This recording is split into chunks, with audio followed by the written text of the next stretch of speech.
Seek ye first the kingdom of God and His righteousness. And God is good all the time. God is good. May isang awitin na ito ay para sa pre-gospel song. At ang pamagat ng awiting ito ay Seek ye first the kingdom of God. At sinasabi ng awitin, First the kingdom of God and His righteousness, and all these things shall be added unto you. Hallelujah, hallelujah. napakaganda po itong awiting ito. Imagine, sinasabi dito na hahanap-hanapin mo, unahin mo ang kaharian ng Diyos at ang lahat ng bagay ay may kalalagyan. Napakaganda po dahil naugnay ito natin sa ating Ebanghelyo, lalong-lalo na sa huling bahagi ng ating Ebanghelyo na sinasabi, walang makakapaglingkod ng sabay sa dalawang Panginoon. At sinasabi sa kaulilian nito, hindi ninyo mapaglingkuran ng sabay ang Diyos at ang kayamanan. Siguro matanong natin muna ang ating mga sarili, sa araw-araw ting buhay, sino ba ang pinapahalagahan natin? Ang Diyos ba ang sentro sa ating buhay? Hinanap-hanap ba natin ang Diyos na sentro sa ating araw-araw na buhay? O ba kaya iba ang ating mga hinanap-hanap? Iba ang naging sentro sa ating buhay? Kung siguro, masasabi natin kung ang kayamanan ang sentro sa ating buhay, saan kaya ang Diyos? Saan kaya ang Diyos malalagay sa ating mga sarili? May party pa kaya ang Diyos sa buhay natin kung maging sentro sa atin ang kayamanan?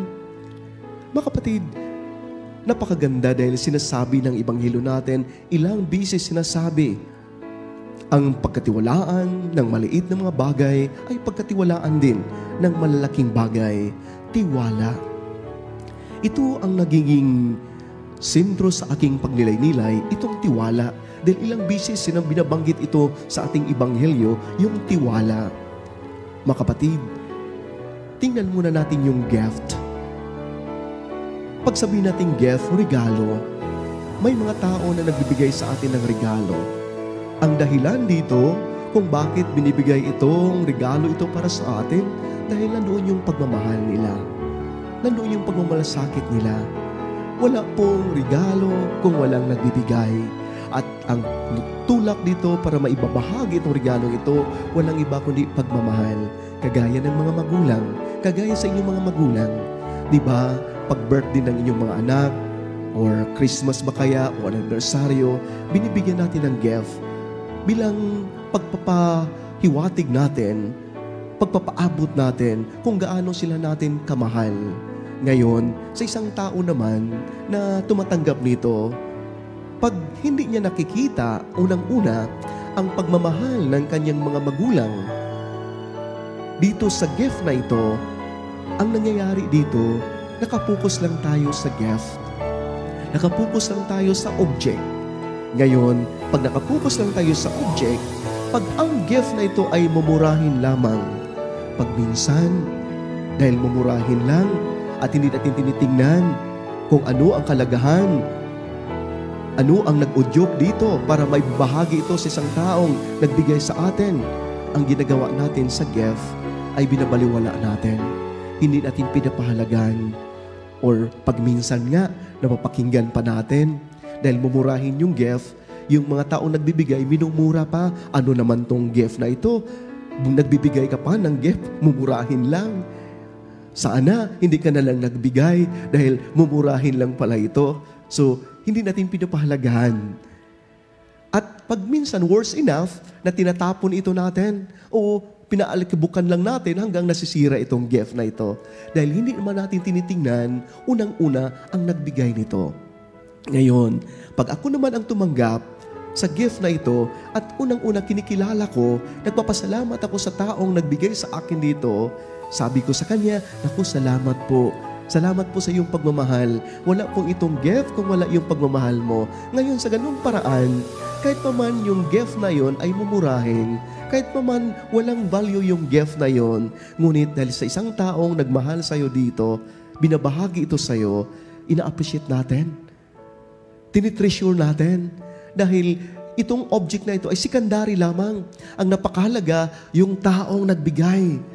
That's why sinasabi ni the late Pope Benedict na sabi niya, our faith is a human response to the God who loves us first. Na ang ating pananampalataya, isang tugon lamang sa isang Diyos na nagmamahal sa atin.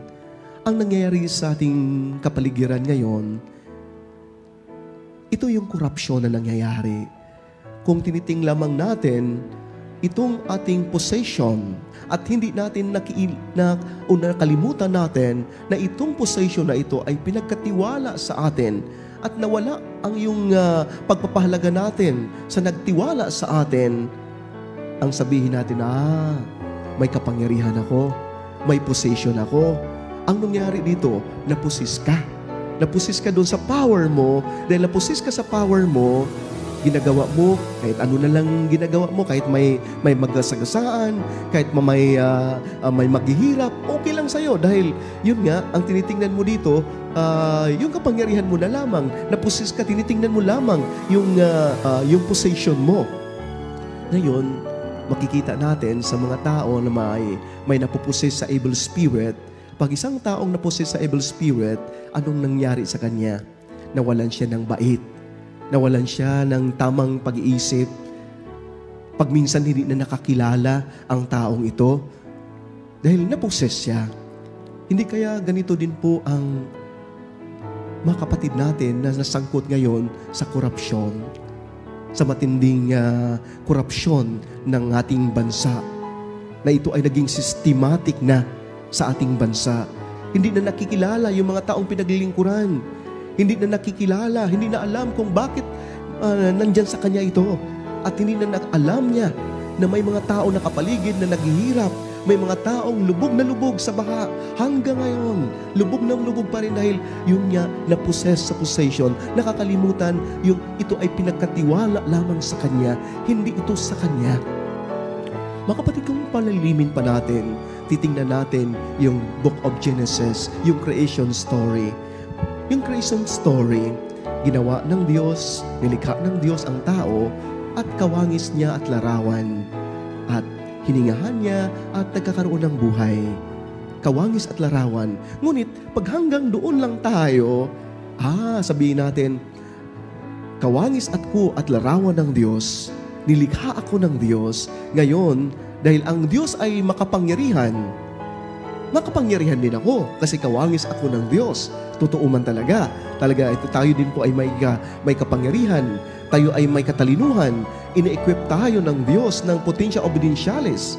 Ngunit pag hanggang doon na lang tayo, sabihin natin, makapangyarihan ng Diyos, makapangyarihan ako, gagawin ko ang lahat na kung anong gusto ko dahil makapangyarihan ako. Sisirain ko ang mga bundok, puputulin ko mga puno, o bakaya dito sa korupsyon natin. Walang makapagpipigil sa akin dahil ito ay karapatan ko, ito ay kapangyarihan ko.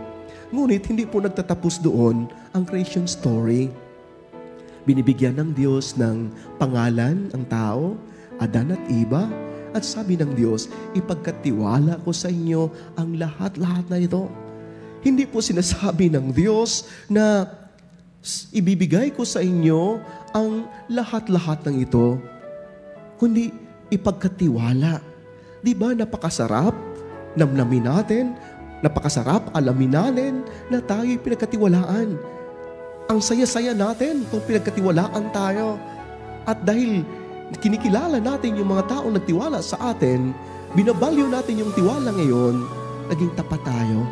Kahit anong mga temptasyon sa buhay, anumang mga hadlang sa buhay, gampanan ko ang aking tungkulin dahil pinagkatiwalaan ako. Sa Ebanghelyo natin, doon sa Panginoon at doon sa kanyang katiwala, pinagkatiwalaan ito. No? Pinagkatiwalaan. No, nandoon yung tiwala. Ngunit anong ginagawa ng katiwala? Nilulusta niya, sinasamantala niya yung pagkakataon. Kung anong gagawin ko dito sa kanyang yaman, gagawin ko ito. At dito nga, napakatalino ng katiwalang ito. Napakatalino dahil yung wala na siyang mapapuntahan, kinuha na sa kanya yung kanyang pinagkatiwala. Hindi na siya ngayon mga siwa sa yaman ng kanyang Panginoon. Naisip niya kaagad, ang talinong-talino talaga. Naisip niya kaagad kung anong gagawin niya. Hindi ako marunong magbungkal. Nakakahiya naman din po kung magpalimos ako. Din nakikita natin na alam ko na ang gagawin ko. Napakatalino. At sabi ng Ebanghelyo natin, pinupuri ng Panginoon ang mangdarayang katiwala dahil sa katalinuhan. Hindi pinupuri ng Diyos ang kanyang kasamaan, ang kanyang ginagawa, kundi pinupuri ng Diyos ang kanyang katalinuhan. Makikita natin pag ihambing natin sa kasalukuyang panahon, yung ating mga kapatid na sangkot dito sa korupsyon na ito, matinding korupsyon na ito, ang talinong-talino, ang galing-galing. No, for how many years nang ginagawa ito? No? At ang daming-dami ng mga nakukuhang pera, bumibili ng kahit ano-anong mga halagang sasakyan, binibili. Ang galing-galing. At yung iba pa, dahil sa kagalingan nila, hindi pa masuklasan, hindi pa nalalaman kung ito ba ang mga mastermind o mga sangkot ba ito. Dahil sa katalinuhan, ang talinong-talino. At yun nga, ang Diyos ay hindi man ang tinitingnan yung katalinuhan lamang ng tao, kundi lalong-lalo na ang kanyang ginagawa. Alam natin, tayong lahat, walang exempted dito na tayo binigyan, pinagkalooban ng Diyos ng katalinuhan. Yung sinasabi natin, sinasangkapan tayo ng potensya obidensyalis ng ating Panginoong Diyos. Ngunit, ang maganda ditong tinitingnan natin, na yung mga biyayang ito, dahil pinagkatiwala ito ng Diyos, nawa tayo ay maging daluyan. Daluyan tayo sa mga biyaya ng Diyos para mapapaabot natin sa mga kapatid nating nangangailangan. At yun naman talaga ang purpose ng tao sa mundong ito. Di ba napakagandang titingnan natin kung ganun ang natin, ganun ang prinsipyo natin, ganun ang paninindigan natin. Ang napakaganda pa ditong titingnan natin, may mga kapatid tayo, naghihirap man kagaya ng mga magulang natin, araw-araw nagpapagod, araw-araw nagsasakripisyo, wala ng tulog. Ginagawa na ito, naghihirap man sila, ngunit para sa kanilang mga minamahal, para maangat ang kanilang buhay, para mapaganda ang kanilang buhay, para marating ang mga pangarap ng kanilang mga anak. Hindi na bali kung ako ang maghihirap, ang importante ay yung sa aking mga anak. Di ba napakaganda? Dahil ito ay sa pagmamahal. Nakikita nila ang kalagahan ng pagmamahal at mahal na mahal ko ito, kaya kong ialay ang aking buhay. Hindi kaya ito din po ang ating Panginoong Diyos? Di ba ang ating Panginoong Diyos sa sinasabi ni Saint Paul na kinoses of God, that He is the King of Kings, the Lord of Lords, but He humbled Himself and took a form of slaves. Nagpakumbaba at nagiging isang sinasamtabi niya ang kanyang pag-isang hari at hindi lamang isang utusan, kundi nagiging isang alipin. Bakit? Para marating natin ang buhay na walang hanggan. At dito sa ating kasalukuyang panahon, may mga witnesses tayo, kagaya lamang ng ating mga bayani natin. Mga bayani natin na nag-alay ng kanilang buhay, hindi bali na kung mawalan sila ng buhay, hindi bali na kung matortured sila o papatayin sila. Ang importante, maparating nila ang kanilang pagmamahal na ito ay pinagkaloob ng Diyos, ang katiwalang ito doon sa mga kapatid na nangailangan sa ating bansa, sa ating simbahan. Mga kapatid, again, sa isang awitin, seek ye first the kingdom of God. Seek ye first the kingdom of God and His righteousness. Hindi man sinasabi ng Diyos, hindi natin kailangan itong mga material na bagay na ito. Kailangan natin. Ngunit, unahin natin ang Diyos. Pagpalain na tayo ng Diyos. Amen.